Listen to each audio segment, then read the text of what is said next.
um botão de emergência aqui e uma chave seletora para dizer quando é que está ligado ou desligado. Energizo e desenergizo naquele quadro, tá? Então você faz o teste para depois que cortar não vir ter dor de cabeça. Então isso é muito importante também, tá bom assim? Tá? Rosca, tira, coloca ela no orifício que você fez aqui, ó, e por baixo você vem e fecha. Vou lhe dar um exemplo.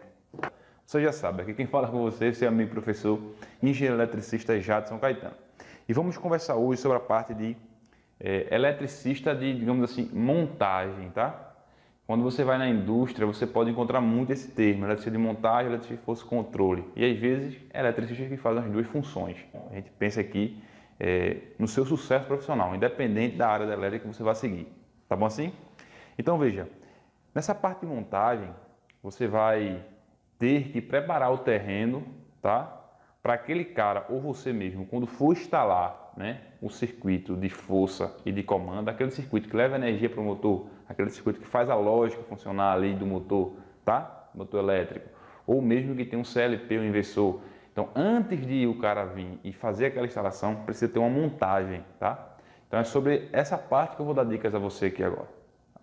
Então, primeira coisa que você tem que conhecer, que você vai utilizar para fixar os seus componentes, né? A gente repete várias vezes isso aqui, é o trilho DIN. Aqui eu tenho um exemplo de trilho DIN vazado, ou seja, ele tem isso aqui que já facilita você colocar o parafuso e fixá-lo no quadro. E que quadro é esse, professor? É o quadro, justamente esse quadro aqui, ó, tá? Este quadro aqui. Aí eu vou pedir o cameraman que se aproxime e grave aqui um pouco de cima para baixo, para você olhar aqui tudo direitinho, tá? Por exemplo, esse trilho aqui foi cortado e fixado nessa placa aqui metálica. Essa placa metálica, ela vai suportar os componentes, ó, tá?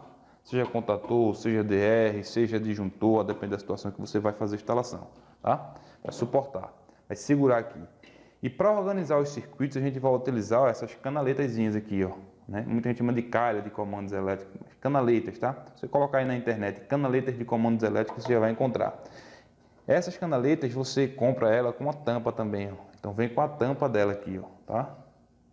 Essa tampazinha vai servir para deixar o circuito organizado. A gente vai fechá-la aqui depois de passar os cabos, tá? Então isso é muito importante você saber conhecer. Aí eu fixei aqui o trilho, ó, venho também, né? Com a canaletazinha, deixa tudo organizadozinho aqui depois. Fixei o trilho, seja com rebite, seja com parafuso autobrocante, seja com fita dupla face, como um exemplo dessa fita aqui, ó. Ela cola com bastante eficácia, tá? Mas no caso específico de trilho, eu aconselho você colocar não só essa fita, mas também parafuso ou rebite, tá bom? Então fez isso aqui, ó, você organizou o quadro, né? Você percebe aqui que o trilho já está fixado. Isso aqui ao redor, essas canaletazinhas, eu vou fixar também, tá? Então, depois de fixar isso tudo, é aí que você começa a colocar os componentes aqui e fazer a instalação, o seu circuito elétrico, tá? Por exemplo, seja uma partida direta com reversão, uma lógica aí com CLP, seja o que for. Evidentemente, o seu quadro ele vai ser dimensionado e feito para poder colocar os componentes daquela partida em específico que você vai fazer, aquela ligação, tá? Então, você não vai começar a cortar nada antes, evidentemente, de fazer o teste, né? Saber, né, o tamanho exato que os seus componentes vão ocupar ali naquele quadro, tá? Então, você faz o teste para depois que cortar não vir ter dor de cabeça. Então, isso é muito importante também, tá bom assim? Então, você vai pegando o projeto, isso normalmente vai vir, a depender do tamanho, né, dessa instalação, vai vir um projeto, tudo desenhado, tudo bonitinho. Você vai fazendo os cortes e as curvas e tudo que você precisar de acordo com o projeto, lembrando dos componentes que você vai colocar ali. Por exemplo, se fosse colocar um CLP maior aqui, o quadro teria que ser maior, tá? O espaço aqui dentro seria maior, entendeu? Para não correr o risco, por exemplo, de você fazer a montagem e depois vir colocar o componente não encaixar aqui no espaço. Então, isso é muito importante. E além disso, ó, deixar sobra aqui ao redor para você passar os condutores. Isso é muito importante. Então, esse aqui foram essas dicas, né? Práticas que eu passei para você. Aí eu vou querer agora o seguinte, eu vou querer falar com você sobre o ponto da montagem em si. Veja, pode abrir um pouco aqui a câmera para eu falar e dar esse exemplo prático para você. Já falei dessa parte aqui, da fixação e de tudo. Veja, antes de fazer qualquer serviço como esse aqui, ó, você precisa utilizar os seus EPIs. Uma luva para evitar que você, né, corte a sua mão, tá? Porque você vai estar cortando aqui, seja essas canaletas de PVC, seja, né, o quadro em si, sejam essas canaletas de PVC, seja o quadro em si, seja o quadro em si.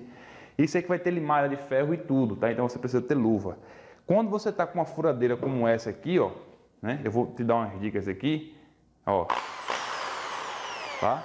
Quando ela vinha cortando com isso aqui que a gente chama de serra-copo, tá? Serra-copo, ó, tem o guia, que é o suporte, e a serrazinha ao redor para a gente abrir furos circulares, tá? Então, ela vai soltar provavelmente limalha. Então, você tem que ter necessariamente, ó, um óculos de proteção, tá bom? Então, dicas importantes. Ela faz barulho, isso pode prejudicar a sua audição ao longo do tempo. Então, é importante você utilizar também, ó, protetor auricular, beleza? Então, aqui no universo da elétrica, a gente se preocupa demais com a sua segurança, tá? Lembre-se, trabalhando com eletricidade, professor, mas eu estou montando aqui um circuito, um quadro, vai estar tudo desenergizado, no máximo uma furadeira ligada. Independente disso, você tem que usar os EPIs. Tem que estar isolado do chão, tem que estar tudo de acordo com a norma, tá bom? Então, coloquei aqui o protetor auricular, ó, tá? Vou deixar um aberto por causa do retorno aqui da gravação do áudio. Você coloca os dois aqui, ó, bem fixados, tá? E vai fazer o seu serviço. Tranquilo assim? Beleza? Então, vindo para cá, ó, grava aqui, câmera, por favor. Aqui eu fiz as marcações, por exemplo, porque aqui eu vou colocar, ó, nesse exemplo prático, eu vou ter aqui, ó, tá? Esse bichinho aqui no meio, que é um Basic Time Plus, controle de piscina, tá? Controle aí de motobomba de piscina. E eu vou ter também, justamente, sinalização e controle ao redor disso. Por exemplo, eu posso colocar aqui, ó, duas lâmpadas aqui, um botão de emergência aqui, e uma chave seletora para dizer quando é que está ligado ou desligado. Energizo e desenergizo essa parte aqui, né? Deixa chegar energia ou não nesse meu circuito aqui como um todo. E um botão de emergência aqui, com perda enorme, é sempre bom a gente colocar um botão de emergência, tá? Então veja, se eu sei que o meu quadro vai ficar assim novamente, isso já pode vir já para você, já feito, né? Um engenheiro fez, um cara lá foi lá e desenhou no AutoCAD, deixou tudo bonitinho para você, tá? Então, se ficou, melhor ainda. Se não, quando você vai montar o seu circuito, você precisa se planejar antes, fazer o rascunho, como a gente fez feito aqui, tá? Evidentemente, estou dando aqui para você já tudo mastigado, né? Tudo bem detalhadozinho. Mas basicamente o que eu estou querendo dizer para você é fazer as marcações, ó. Eu vou fazer, esse quadro vai ficar dessa maneira aqui, tá? Vamos dar um exemplo aqui, vai ficar dessa maneira. Então eu vou precisar, ó, justamente fazer as furações aqui, ó. E esse furo aqui, ó, eu fiz justamente com a serra copo, tá? Então tá aí um exemplo, né? Esse botãozinho tá assim, você vai precisar ser aberto aqui, né? Tirado dos encaixes, colocado aqui. Vai ficar só essa partezinha aqui para fora. Essa parte aí que eu vou fazer a ligação vai ficar para dentro, tá? Assim como essa lâmpada aqui, ó, você viu uma lâmpada aqui com sirenezinho, ela tem o som também, solta o som. Ela aqui vai sinalizar sobrecarga, quando o motor der sobrecarga. Mesmo exemplo dessa aqui, ó, né? Tem uma arruelazinha aqui, tá? Você tira, tá? Rosca, tira, coloca ela no orifício que você fez aqui, ó, e por baixo você vem e fecha. Vou lhe dar um exemplo para você ver. Porque o operador lá, ele vai ver só isso aqui, né? Para fora. Mas você que montou, você sabe. Aqui dentro, ó, tá vendo? Fora tá vendo isso aqui em cima, né? Ó, fora tá vendo isso aqui em cima. Mas dentro, ó, tem isso aqui. Chega aqui perto da câmera. Ó. Beleza? Ó, coloquei aqui no buraco que você fez com a serra-copo e no orifício que você abriu ali com a serra-copo e fechou. Aí aqui dentro eu vou ter acesso aos terminais elétricos, fazer a ligação no meu circuito lá de comando, tá? Então basicamente é essa parte aí que você tem noção. Quando o cara pega lá e vê o quadro todo montado bonitinho, né? Ele não sabe que passou por todo esse processo de marcação. E aqui para deixar tudo alinhado bonitinho, você vai ter que usar, ó, justamente, né? Esquadro e tudo bonitinho aqui, ó, para fazer as medições, deixar tudo alinhado, tá? Beleza? Então são dicas que a gente passa para você, né? Para deixar você esperto nessa área, tá? Eu peço para você aí que qualquer dúvida que você tenha, você entre em contato conosco pelo nosso WhatsApp, tá? 0819-8157-8070 ou pelo nosso e-mail que você já sabe. Um forte abraço e obrigado por fazer parte do universo da elétrica. Deus abençoe você e sua família, ok? Até a próxima.